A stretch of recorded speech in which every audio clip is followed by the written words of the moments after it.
부와 귀가 주께로 말미암고 또 주는 만물의 주제가 되사 손의 권세와 능력이 있사오니 모든 사람을 크게 하심과 강하게 하심이 주의 손에 있나이다. 아멘. 우리 하나님이여 이제 우리가 주께 감사하오며 주의 영화로운 이름을 찬양하나이다. 아멘. 하나님은 영이시니 예배하는 자가 영과 진리로 예배할지니라. 아멘.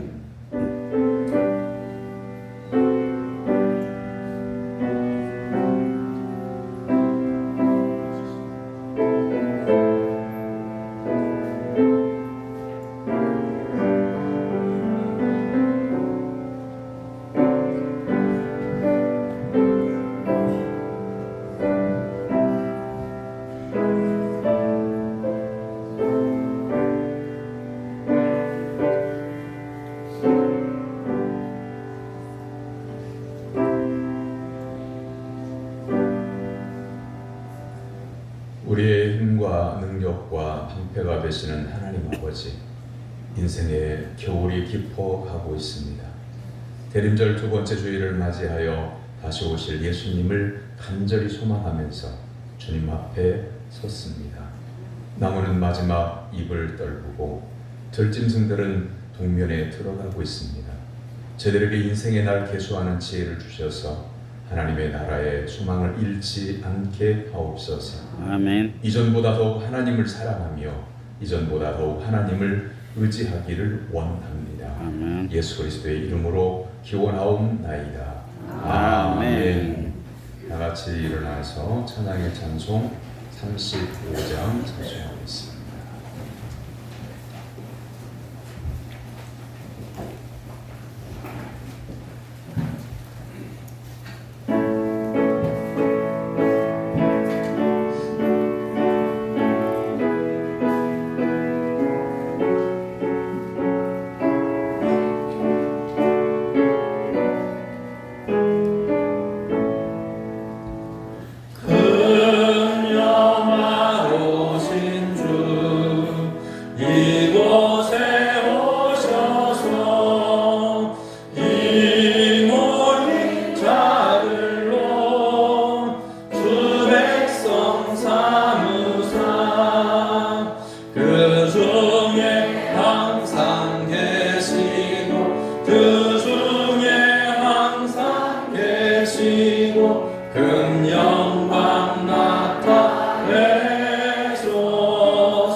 준비되어져 있는 고백의 기도로 다 같이 기도하겠습니다. 거룩하신 하나님 아버지, 예수님의 십자가로 구원해 주시고 성령님의 도우심으로 인도하여 주셨습니다. 그러나 저희들은 완악하여 지난 한 주간도 마음에 하나님 두기를 싫어하여 합당하지 못한 일들을 행하며 살았습니다. 불의와 교만, 탐욕과 시기, 분쟁과 살인을 마음에 품었습니다. 하나님을 능욕하며 살았습니다.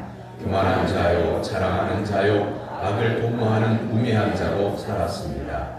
이 같은 일은 사형에 해당된다고 하나님께서 정하신 것을 알고도 두려워하지 않았습니다. 이 모든 죄를 회개하오니 용서해 주옵소서. 예수님의 이름으로 고백의 기도를 드립니다. 아멘. 이 고백의 기도를 믿음으로 하나님께 드리는 성도들에게 하나님은 죄사함을 말씀으로 선언해 주십니다. 오라 우리가 여호와께로 돌아가자. 여호와께서 우리를 찢으셨으나 도로 낫게 하실 것이요 우리를 치었으나 싸매어 주실 것이니라. 여호와께서 이틀 후에 우리를 살리시며 셋째 날에 우리를 일으키시리니 우리가 그의 앞에서 살리라. 아멘. 교동문은 116번 구주 강림 2번에 있는 말씀으로 교독하겠습니다. 이새 줄기에서 한 싹이 나며 그 뿌리에서 한 가지가 나서 결실할 것이요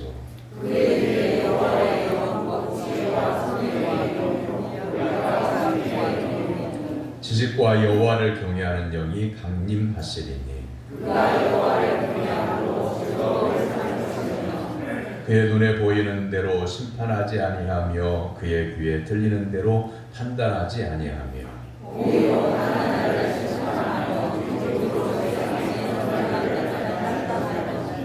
그의 입에 막대기로 세상을 치며 그의 입술의 기운으로 악인을 죽일 것이며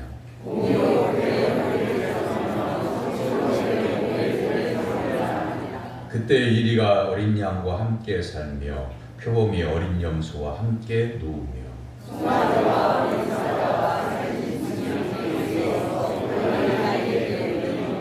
암소와 곰이 함께 먹으며 그것들의 새끼가 함께 엎드리며 사자가 소처럼 풀을 먹을 것이며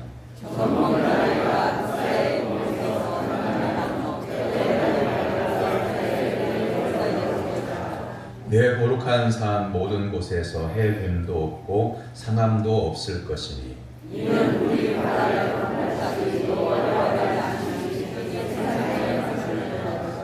그날에 이새의 뿌리에서 한 싹이 나서 만민의 기치로 설 것이요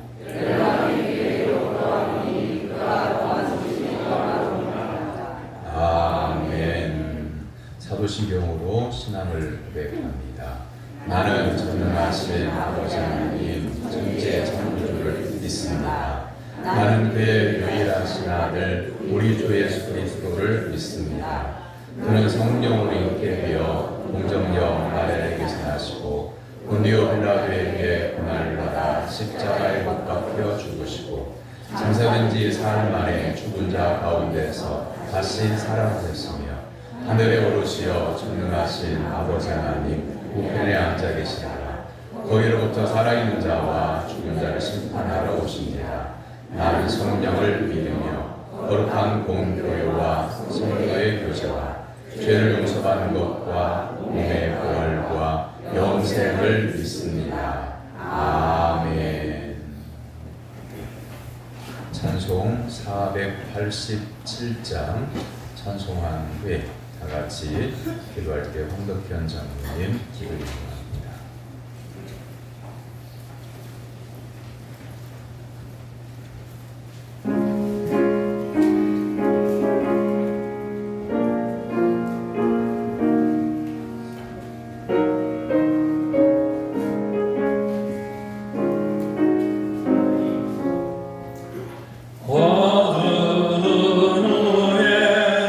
빛이 오면 바람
천지 만물을 창조하신 하나님 아버지 감사합니다.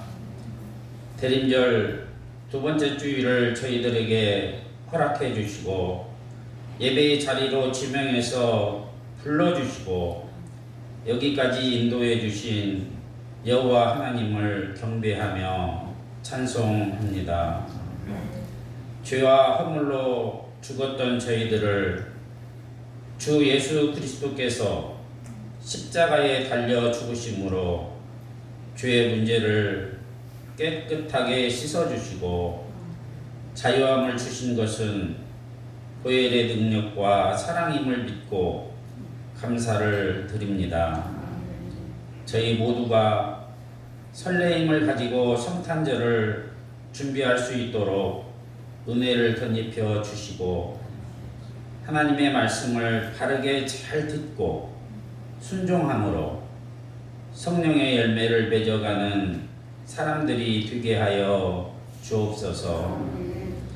하나님께서 특별히 사랑하시는 목사님을 통해서 하나님의 말씀을 대언해 주실 때에 모든 교우들이 성령 하나님의 임재를 뜨겁게 체험하게 하시고 육체적인 질병과 정신적인 모든 질환들이 떠나가고 하나님께서 직접 주시는 평안과 자유함을 받게 하여 주옵소서.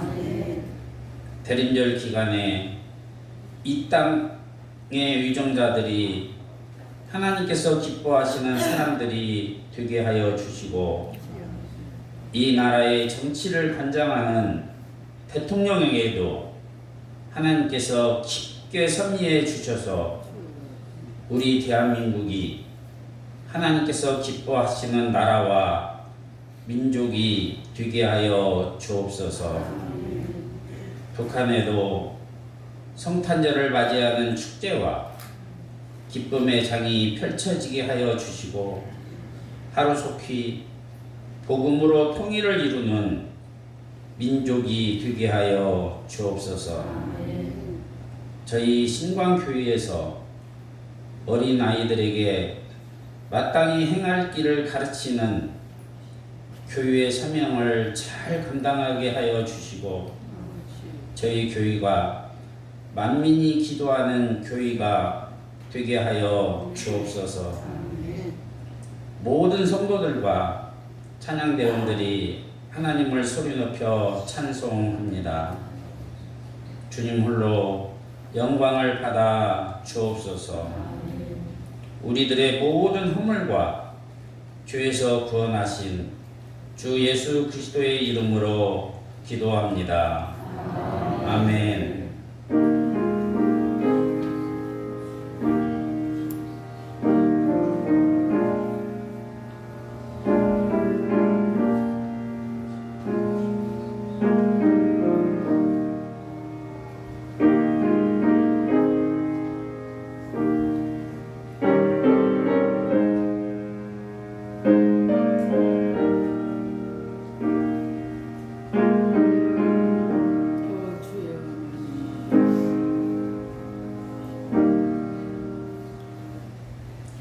성도들이 하나님께 드린 예물을 봉헌합니다.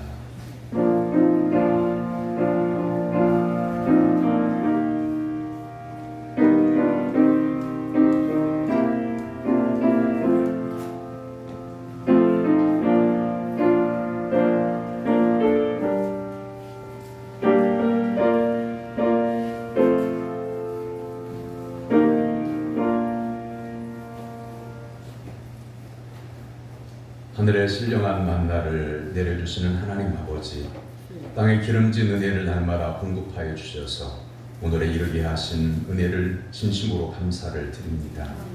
말씀에 순종하여 11조를 드립니다. 하나님 아버지께서 성경에 기록하여 약속하신 대로 하늘문을 열고 복을 쌓을 곳이 없도록 부어 주시옵소서. 범사에 감사함으로 하나님 앞에 예물을 드립니다. 감사하는 성도의 그 마음속에 감사가 더욱더 차고 넘쳐나게 하셔서 날마다 하나님께 주시는 평안으로 세상 속에서 승리하게 하여 주옵소서. 이 땅에 생명 주심을 감사해서 생일 감사 헌금을 드립니다. 평생에 여호와 하나님만을 경외하는 믿음으로 승리하게 하시며 하나님 앞에 두 손 모아 꿇어뜨려 기도할 때마다 응답하여 주옵소서. 정하고 드린 예물을 드립니다.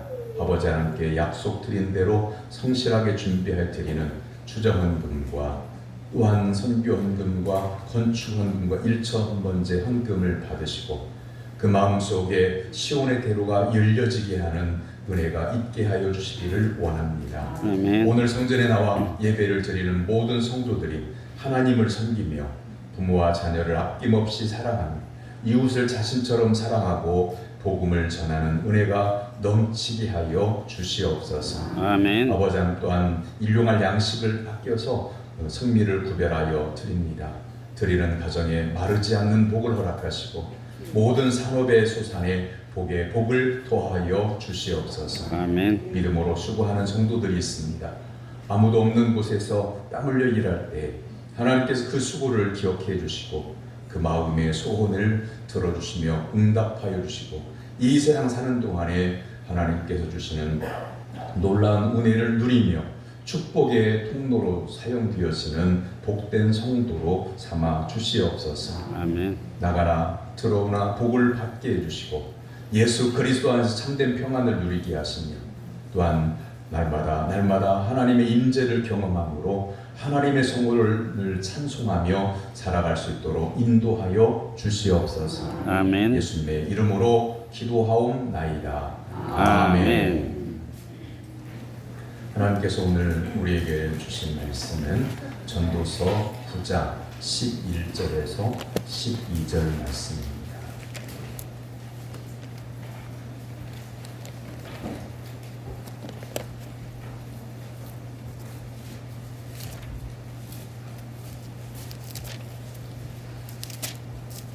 전도서 9장 11절 12절 말씀 구약성경 957쪽에 있습니다.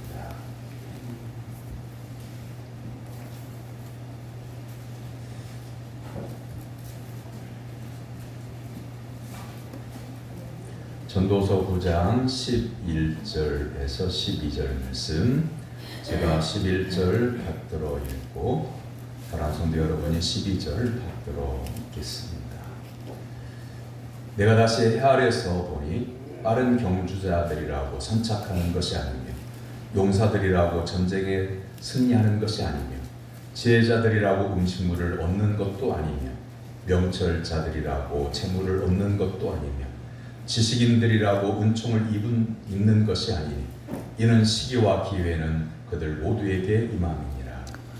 분명히 사람은 자기의 시기도 알지 못하 물고기들이 재난에 그물에 걸리고 새들이 올무에 걸린 같이 인생도 재앙의 날이 그들에게 호련히 임하면 거기에 걸리느니라. 아멘. 이는 살아계신 하나님의 말씀입니다. 아멘. 찬양대가 찬양으로 하나님께 영광을 돌려드립니다.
할렐루야. 도로가 복된 주님의 날에 하나님께 예배 드리기 위해서 시간과 정성과 예물과 믿음을 준비하고 하나님의 전에 나온 사랑 성도 여러분에게 하나님께서 오늘 예비해 두신 하늘의 신령한 은혜가 임하게 되기를 주님의 이름으로 축원합니다.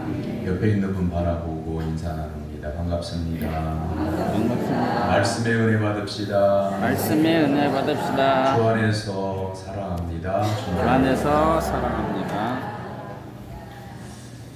어떻게 사는 것이 잘 사는 것일까요? 정답은 자신에게 주어진 길을 알고 잘 걸어가는 겁니다. 사람들은 나름의 꿈이 있습니다. 나는 무엇이 되고 싶다. 난 자녀들은 이렇게 되었으면 좋겠다.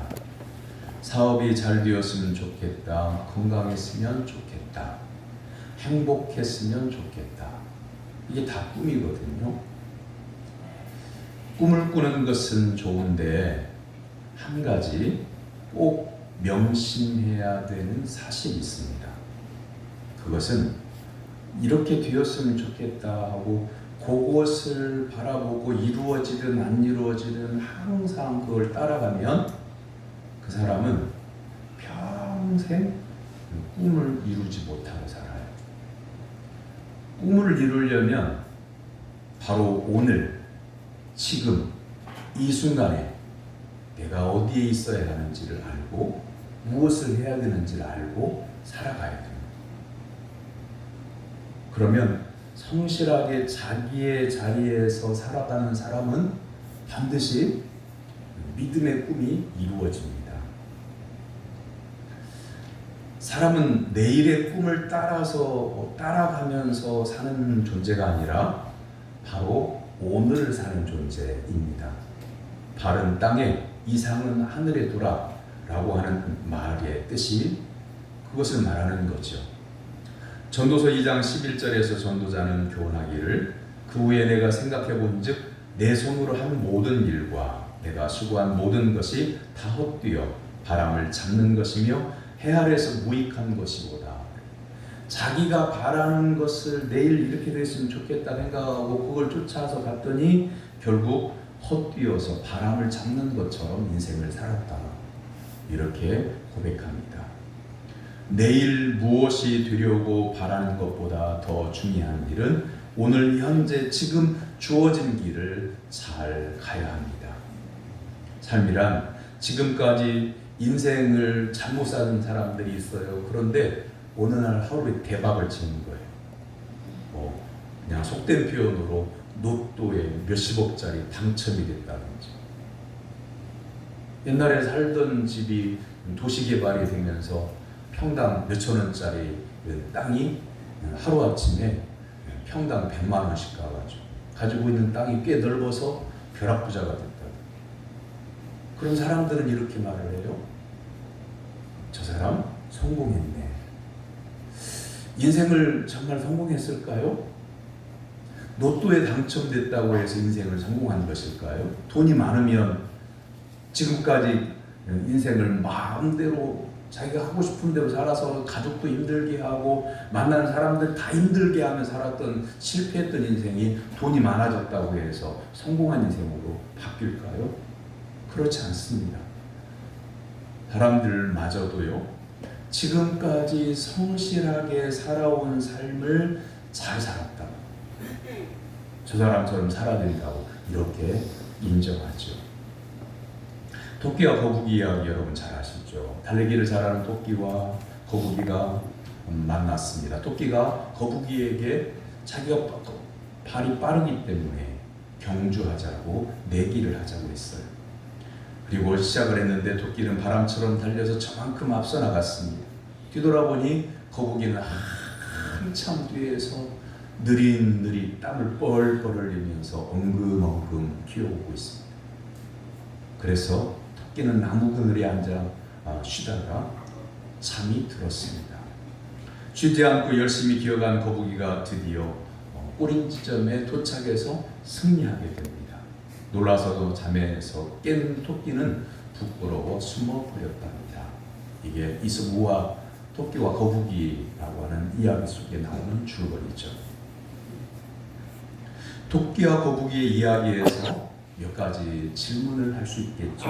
첫 번째, 토끼는 거북이에게 왜 달리기 경주를 하자고 했을까?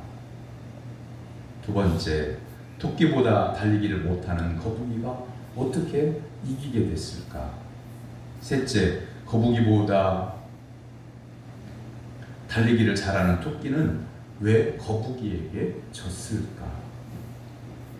이 질문은 이수무화를 만들었던 이솝이 그냥 토끼와 거북이 이야기를 하려고 하는 게 아니에요. 인생도 이와 같다 라고 하는 것을 교훈을 주려고 하는 이야기가 우화잖아요. 이 질문을 우리에게 이렇게 물어볼 수 있어요. 첫째는 나는 지금 신앙의 경주를 잘 달려가고 있는가? 두 번째, 나는 과연 내 인생의 경주에서 최종 승리자가 될 수 있을까? 셋째, 내가 최종 승리를 하려면 지금 오늘 어떻게 살아야 하는가? 이 질문을 우리 모두에게 해봐야 합니다. 오늘 11절에서 하나님은 빠른 경주자들이라고 해서 성착하는 것이 아니다 이렇게 말씀합니다. 인생의 경주에 대한 말씀을 전도서 9장 11절에서 하나님은 전도자를 통해서 우리에게 말씀하십니다. 내가 다 새 아래서 보니 빠른 경주자들이라고 선착하는 것이 아니며 용사들이라고 전쟁에 승리하는 것이 아니며 지혜자들이라고 음식물을 얻는 것도 아니며 명철자들이라고 재물을 얻는 것도 아니며 지식인들이라고 은총을 입는 것이 아니며 이는 시기와 기회는 그들 모두에게 임함이니라. 내가 해 아래서 보니, 해 아래서라고 하는 말은 햇빛이 쪼이는 이 아래서 그런 말씀이 아니에요. 전도서에서 29번이나 해 아래서라고 하는 표현이 나오는데 이것은 천지 만물을 창조하신 하나님 안에서 예수님을 믿는 성도도 하나님의 섭리하심 가운데 있는 거고 예수님을 인정하지 않고 안 믿는 사람들에게도 하나님의 섭리 안에 있는 겁니다. 그래서 하나님이 없다고 하는 사람이 미련한 사람이라고 성경은 말씀하고 있는 거예요.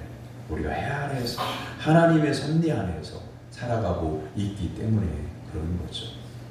하나님의 보고 계시는 삶을 하나님의 원하시는 대로 성도가 하나님의 뜻을 깨닫고 인생을 살아가면 그 인생은 복된 인생인 거고 하나님께 칭찬받는 인생인 거고 최종 승리자가 될 수 있는 인생을 살아가고 있는 거죠. 그런데 교회를 나와도 우리의 신앙의 근본은 이 성경책에 기록된 말씀입니다. 내가 살아온 인생의 경험도 아니고 신앙생활 해본 가락도 아니고 성경 말씀이 우리의 신앙의 근본이에요. 이 말씀이 우리의 신앙생활의 근거입니다. 누군가가 여러분들에게 내가 교회를 다녀보니까 라고 신앙관에서 얘기할 때 아니요, 성경 말씀을 보세요 라고 이렇게 말을 막아야 됩니다. 사랑하는 성도 여러분, 우리가 이 땅에서 살아가는 모든 삶을 하나님께서 원하시는 대로 하나님께서 말씀하신 대로 신앙생활을 하는 성도가 지금 신앙의 경주를 잘 하고 있는 겁니다.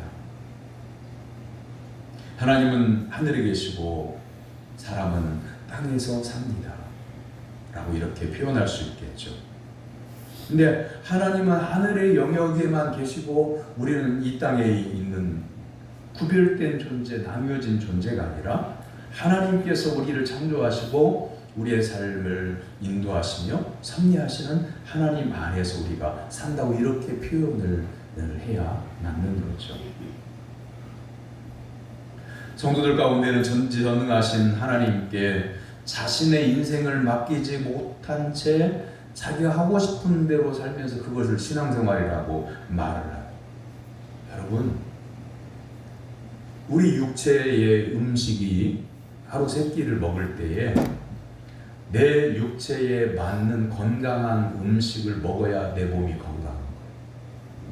내가 좋아한다고 내 몸에 맞지도 않는 것을 매 끼니마다 먹으면 얼마 못 가서 몸에 이상이 나타나게 되는 거예요. 그럼 병원에 가면 의사 선생님이 그럽니다.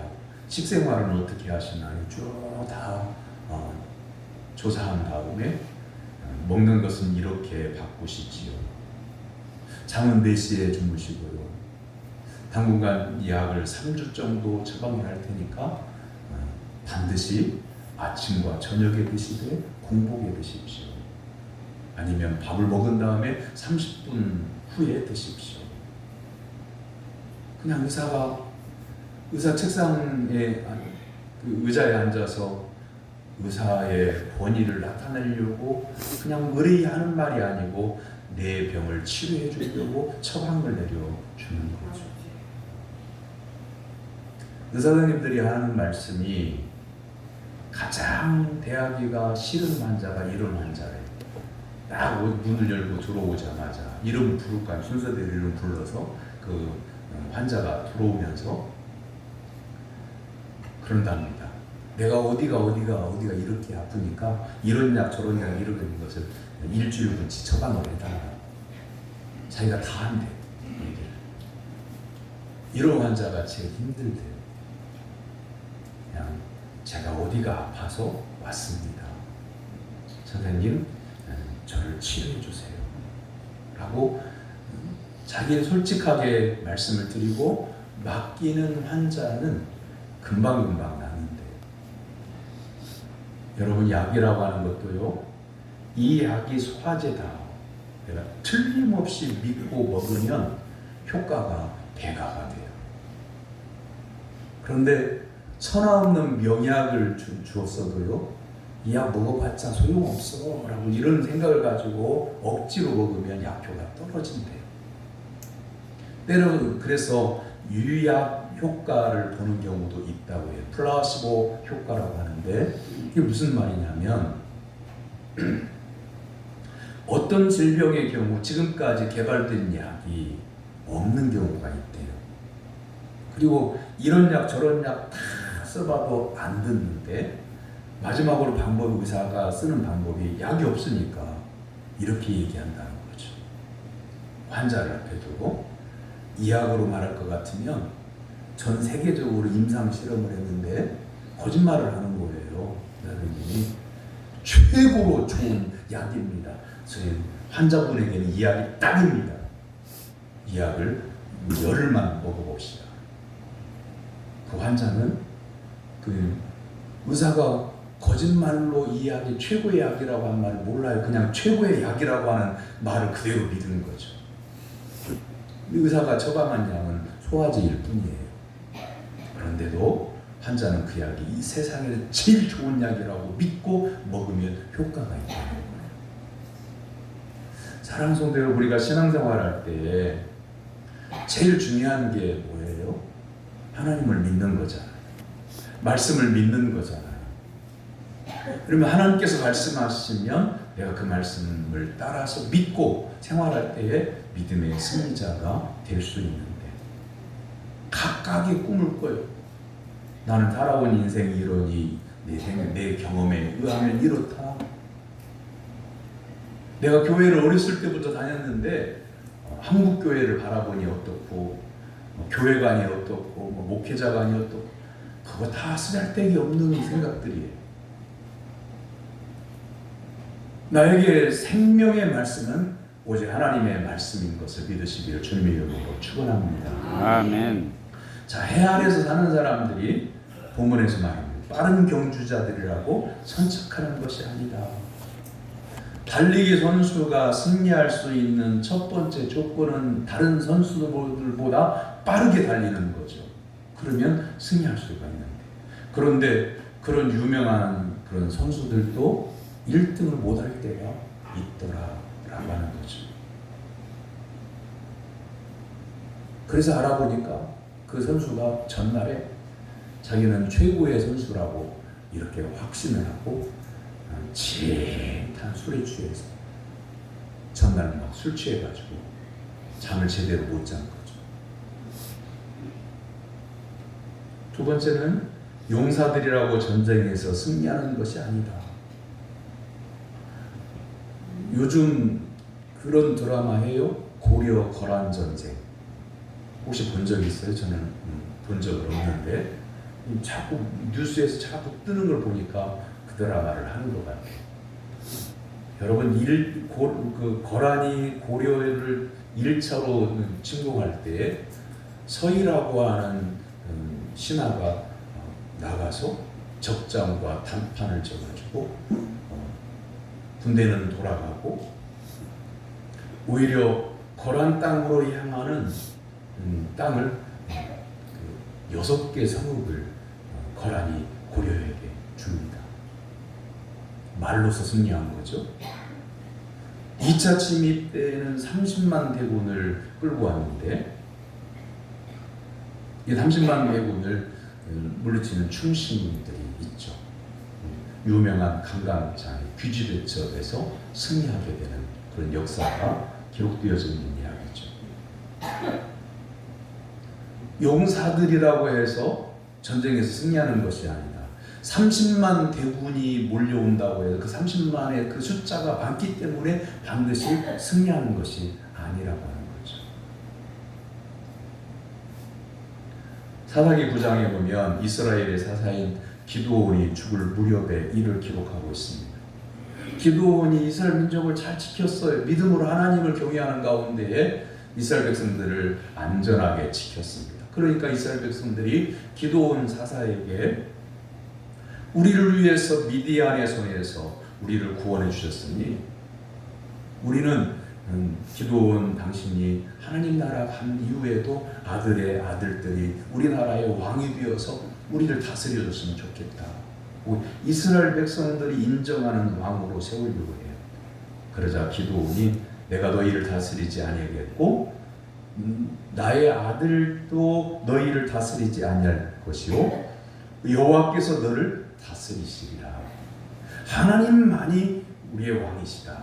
이렇게 소개하면서 하나님 나라로 가요.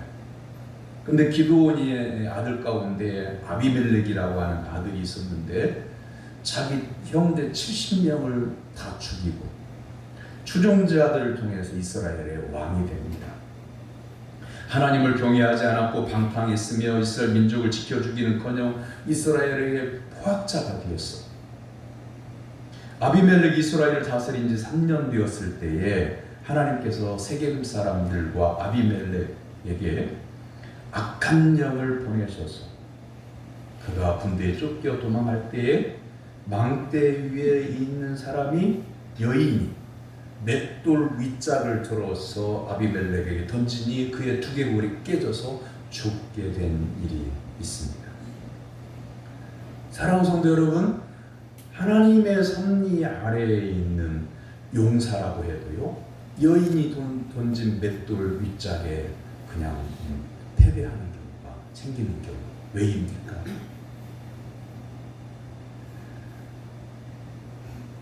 그 다음에 세 번째는 지혜자들이라고 음식물을 얻는 것도 아니며 쉽게 말해 오늘날로 말하면 공부를 잘한다고 해서 반드시 그가 좋은 직장을 얻고 일평생 부족함이 없이 사는 것도 아니다 라고 하는 것을 말씀하고 있어요. 이런 이야기는 참 위험한 얘기인데요. 그냥 알아듣기 쉽게 미국의 유명한 영국의 유명한 대학에 유학을 갔다 와서도요 인생이 패가망신하는 사람들 많아요. 네 번째는 명철자들이라고 재물을 얻는 것도 아니며 지혜자들이라고 음식물을 얻는 것도 아니다는 말씀과 비슷하죠. 그 다음에 지식인들이라고 은총을 입는 것이 아니다. 몇 개월 전에 카카오톡이 먹통이 됐습니다.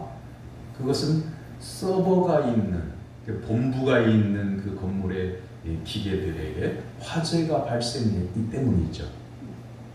최첨단 기술이 집약된 곳 그곳을 관리하는 이들은 머리가 명석한 사람들입니다.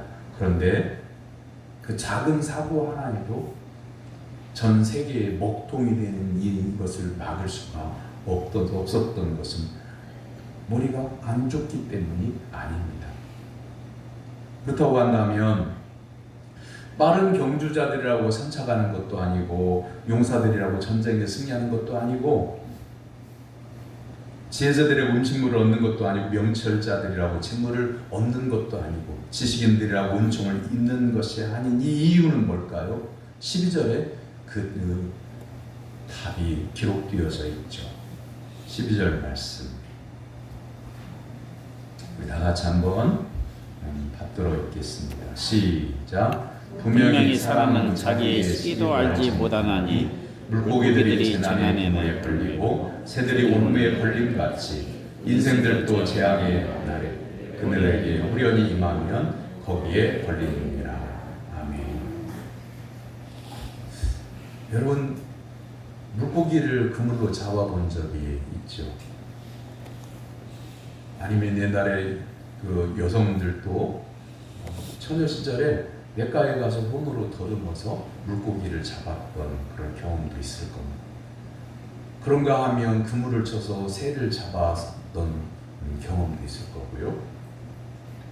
그물에 새와 물고기가 어떻게 걸립니까? 물속에 그물이 있을 것이라고 하는 것은 꿈에도 생각을 못하지 물고기들이 어느 날 누군가가 족대로 그물을 치게 될 때에 그 그물에 걸리게 되는 거예요. 또한 그물이 새들의 눈에는 보이지 않죠. 자유롭게 날아다녔던 그 공간에 누군가가 그 길목에다가 그물을 치게 되므로 걸리게 되는 거죠. 여기 오늘 말씀 가운데 자기의 시기도 알지 못하고 하나님의 주권 아래 있음도 알지 못하는 인생이 결국 사망의 그늘에 걸리게 되고 패배의 그늘에 걸리게 된다고 하는 것을 말씀하고 있는 겁니다. 앞에 질문을 다시 한번 생각해 봅니다. 발이 빠른 토끼는 느림보 거북이에게 왜 졌을까요? 본문이 말씀하는 빠른 경주자들은 왜 패배했을까요? 용사는 전쟁에서 왜 이기지 못했을까요? 지혜자들이나 명철자들이나 지식인들은 왜 부와 재물과 은총을 받지 못했을까요?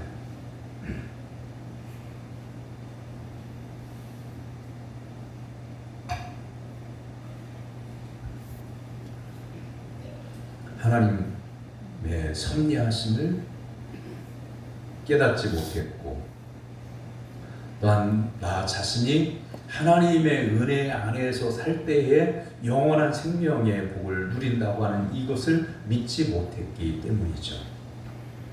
그리고 매일매일 내가 궁리해서 내가 생각하는 바대로 인생을 살려고 하니까 항상 믿음에도 어그러지는 겁니다. 여러분 내려놓음이라고 하는 말 많이 듣죠. 예수님을 믿는 성도들은 내려놓아야 된다. 예수님은 자기를 부인하고 예수님을 따라야 된다. 이렇게 말씀하셨고요. 여기에 내려놓는다고 하는 뭐냐면 이 일은 내가 이렇게 해야지. 저 일은 내가 저렇게 해야지. 내 일은 내가 저것도 하고 이렇게 하고 사람을 만날 때 이렇게 해야지. 이것까지도 내려놓는 거죠. 하나님의 말씀을 매일 아침 묵상하고 그 말씀의 은혜를 따라서 오늘 주어진 말씀이 온유하고 겸손하라. 그러면 그 말씀을 하루 종일 살면서 온유하게 대하고 겸손하게 대하고 내게 주어진 일을 하며 내게 주어진 길을 뚜벅뚜벅 걸어가며 사는 것이 그게 내려놓은 인생이죠.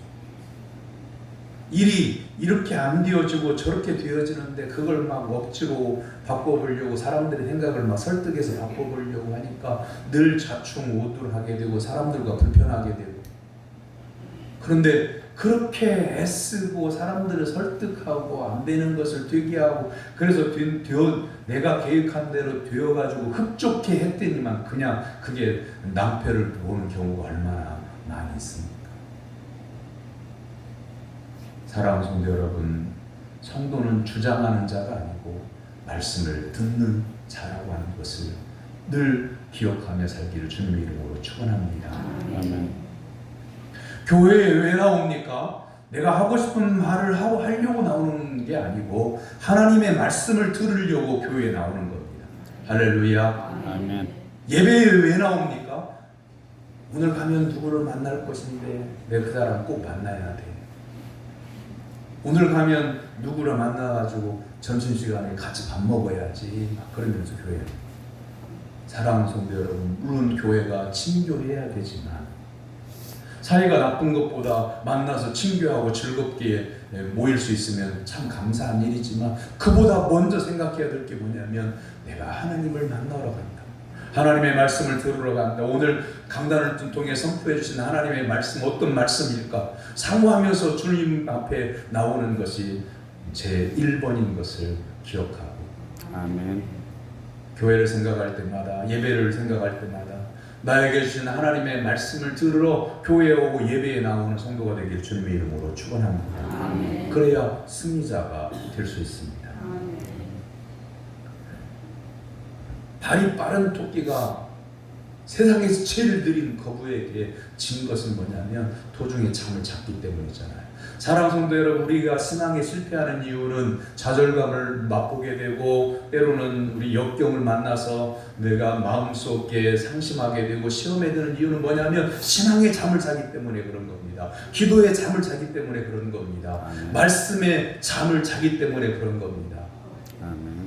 하나님의 말씀이 들려지면 오늘 이 말씀이 들려지면 그래 바로 자다가 지금 깰 때라 이렇게 느끼고 깨닫고 지금부터 말씀에 순종해야지. 말씀대로 지금 살겠습니다. 지금 결단하는 거죠. 예배가 끝난 다음에 내일부터 아니에요. 지금부터입니다. 말씀을 듣는 즉시 말씀을 내가 그대로 따르겠습니다. 아멘으로 화답하고 말씀대로 사는 성도가 되기를 주님의 이름으로 축원합니다. 아멘. 성경에서 진리의 말씀, 인생의 해답이 있습니다. 여호수아 1장 7절에서 하나님은 우리에게 인생의 해답을 알려주십니다. 오직 강하고 극히 담대하여 나의 종 모세가 내게 명령한 그 율법을 다 지켜 행하고 우르나 좌로나 치우치지 말라. 그리하면 어디로 가든지 형통하리라. 아멘. 할렐루야. 아멘. 자, 이게 강하고 극히 담대히 하는 것과 걱정하고 염려하는 것과 인생에 어떤 일이 벌어질까요? 설교자가 가족 이야기 하는 게 가장 안 좋은 예입니다만 제 고향집에 어머니가 혼자 사셔요. 80 중반에 젊었을 때부터 병원 치료를 얼마나 많이 하셨는지 몰라요. 그래서 제가 초등학교 다닐 때에 3개월 동안 제가 밥 혼자 해먹고 학교 다녔던 적도 있어요. 그만큼 제 어머니는 병약하신 분이에요. 그런데 지금 87세예요. 고름 80이라고요. 조금 아프면 병원 가서 관리를 잘 하면 오래 사시는 거예요. 근데 어머니가 신앙이 오직 하나님, 오직 교회, 오직 말씀, 오직 기도예요. 그래서 통화를 할 때 하나님께서 나와 함께 하시니 나는 두려움이 없다. 아멘. 이렇게 통화를 마무리하잖아요. 제가 안갑이어도 마음이 편안해요. 근데 어느 날은 이렇게 말씀하신단 말이에요. 몸이 예전 같지 않고 걸어가다가 자꾸 넘어진다.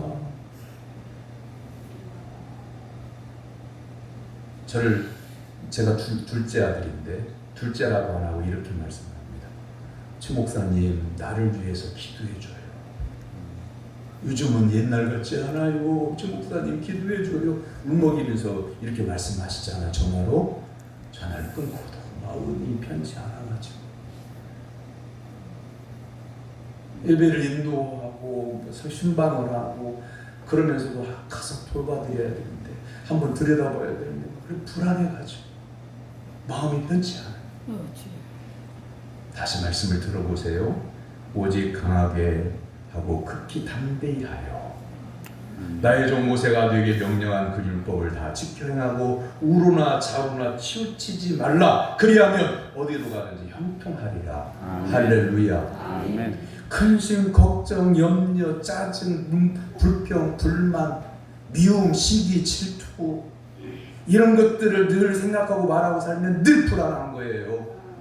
그러나 여호와 하나님께서 나와 함께 하시니 우리가 헤아려 하나님의 은혜 가운데 있으니 좌우로나 우로나 치우치지 않고 주의 말씀을 따라 나는 가리라 이렇게 결단하면 내 마음이 평안한 거예요. 내 가족들이 그 말을 듣는, 내 믿음의 말을 듣는 가족들이 평안한 거예요. 아멘. 구역 식구들이 내 믿음이 담대한 나를 보면서 은혜를 받는 거예요. 아멘. 위로를 받고 봐봐 저 집사님처럼 살아야 돼. 그러면서 연약한 성도도 힘을 얻어요. 그런데 구역 식구의 한 사람이, 성도 한 사람이 교인들을 만나기만 했다 하면 나는 죽겠네, 힘들어 죽겠네, 뭐 때문에 염려가 되네, 걱정이네, 이것 때문에 그러네, 늘 우는 소리야. 그 말을 들은 성도들이 그 가정 생각할 때마다 마음이 아파가지고, 그리고 그 가정을 위해서 기도하다 보면 이 믿음에는 놀라운 신비함이 있는데 성령의 임하심과 감동이 있기 때문에 저 가정의 아픔이 내 아픔이 돼요. 믿음으로 기도해 주다 보면, 성도들을 위해서 기도를 하다 보면 제 가슴이 먹먹해져요. 다 모든 성도님들이 다 건강하고 복되고 형통하고 승리하고 주 안에서 자녀들이 믿음 생활 잘하고 이런 성도님들의 가정만 있는 게 아니잖아요. 어떤 가정은 늙으신 성도님 한 분만 신앙생활 하는데 자녀들이 이럴 때는 교회 가지 말고 저럴 때는 어쩌라고 하고, 내 신앙마저도 마음대로 못하도록 자녀들이 간섭하고, 마음이, 나 혼자 신앙생활하고 자녀들이 안 믿는 것도 가슴이 아픕니다. 내 몸은 아픈데 자꾸만 자녀들이 이렇게 저렇게 신앙에 관여를 하고, 그런 성도님들 위해서 기도하며 제가 자녀들에게 찾아가가지고 단판을 지을 수 있는 것도 아니잖아요. 예수님을 안 믿는 사람들에게는 어떤 말도 조심해야 돼요. 그럼 가슴이 아파요. 사랑하는 성도 여러분, 하나님의 말씀을 듣고 여호와 하나님을 바라보고 해 아래서 하나님의 섭리 안에 있다고 하는 것을 확신한 가운데에 하나님께서 여러분에게 맡겨주시고 하나님께서 가라고 하신 믿음의 길로 곧장 걸어가는 믿음의 용장들이 다 될 수 있기를 주님의 이름으로 축원합니다. 아멘. 신앙의 잠은 언제 오냐면요, 내가 헛된 생각을 품는 순간 쑥 들어옵니다. 졸음운전이 언제 올까요? 피곤한 상태에서 먹지도 자지도 않고 운전을 계속하다 보면, 나는 지금까지 졸음운전한 역사가 없어 그런 사람도요, 나도 모르는 사이에 스르르 고개가 떨어져요. 핸들을 잡고 있던 손이 졸리니까 손이 스르르 놓치더니 스르르 떨어져요. 그래서 사고가 나는 거예요. 예수 그리스도를 믿는 성도들이 사는 이 세상은 말세 시대의 세상이고, 환난과 핍박이 있고 사단의 흉악한 계기가 도사리고 있기 때문에 정신을 차리고 믿음에 달려갈 길을 잘 달려가야 됩니다. 말씀을 붙잡아야 되고 기도로 깨어 있어야 돼요. 그래야 승리자가 되는 겁니다. 아멘. 어느 대학생이 기말고사를 치렀습니다. 시험지에다가 볼펜으로 답을 딱 적는 순간, 그리고 시험지를 제출했어요. 자, 시험지에다가 답을 적고 점을 딱 찍고 볼펜을 내려놓는 순간 이 학생의 점수는 정해져 있어요. 답을 다 적었기 때문에. 교수님이 채점을 딱 할 때도 점수는 나와 있어요. 누가 모를 뿐이에요? 당사자만 아직 모를 뿐이에요. 성적표가 왔을 때에 그 점수를 알게 되는 거죠. 이 학생이 기대했던 게 뭐냐면 내가 몇 점 정도는 맞을 것이다 그랬는데 점수가 정말 좀 나왔어요. 기분이 나빠서 교수님에게 찾아갔습니다. 선생님, 왜 내가 시험을 잘 봤는데 왜 점수를 왜 이 모양 이 꼴로 줍니까? 그랬더니 선생님, 교수님이 이렇게 말씀하셔요. 그래? 너는 성적 우수자는 아니어서 이번 다음 학기에 장학금을 받을 수 없는데 교수가 추천하는 장학금은 받을 수가 있어서 내가 추천하려고 했는데 건방진 태도를 보니까 너는 자격이 없다. 추천을 못 받게 돼. 사랑하는 성도 여러분, 우리가 인생을 성실하게 살아도 믿음으로 살려고 해도 우리의 믿음의 점수가 낮을 수가 있어요. 내 인생의 점수가 낮을 수 있어요. 그러나 하나님의 전능하심을 믿고 나를 구원하신 하나님을 전적으로 의지하고 겸손하면 하나님의 은혜를 덧입게 됩니다. 아멘. 그러므로 지금의 형편을 보면서 나는 가난하고 나는 노인이고 나는 지금까지 교회에서 한 일이 없고 그러니 나는 믿음의 성적표가 별 볼 일 없을 것이다 라고 그렇게 낙심하지 마요. 내가 연약하기 때문에 더욱 주님을 의지하고 내가 가난하기 때문에 절대적으로 하나님을 의지함으로 하나님의 나라에 들어갈 때까지 믿음을 지키고 하나님께서 말씀하신 대로 순종해서 마지막 순간에 최종 승리자가 되기를 주님의 이름으로 축원합니다. 아멘. 기도하겠습니다. 우리의 모든 것을 다 보시고 우리의 생각을 다 아시는 하나님 아버지, 내 능력과 내 경험과 내 지식은 버리고 오직 하나님을 경외함으로 하나님 말씀에 순종하며 살게 하여 주시옵소서. 아멘. 예수님의 이름으로 기도하옵나이다. 아멘. 교회 소식 난을 보시고요. 12월 달은 나 자신이 어떤 존재인지를 알고 부족함을 고백하고 새해를 믿음으로 준비합니다. 오늘은 예수님의 오심을 대망하는 대림절 두 번째 주일입니다. 각 기관들은 24일 주일 오후 예배 때 찬양을 준비하기를 바랍니다. 이번 주 화요일 날 정책당의 오후 4시에 모입니다. 성경을 금년에 한 번 이상 완독한 성도는 보고해 주시기 바랍니다. 그리고 이번 주 토요일 날 전북도 여전도연합회 성탄 축하 예배 및 사랑 저금통 복원 예배가 전북도회 회관에서 있습니다. 옆에 있는 분 바라보시고 인사 나눕니다. 말씀에 순종하며 삽시다. 일어나서 55장 찬송하겠습니다.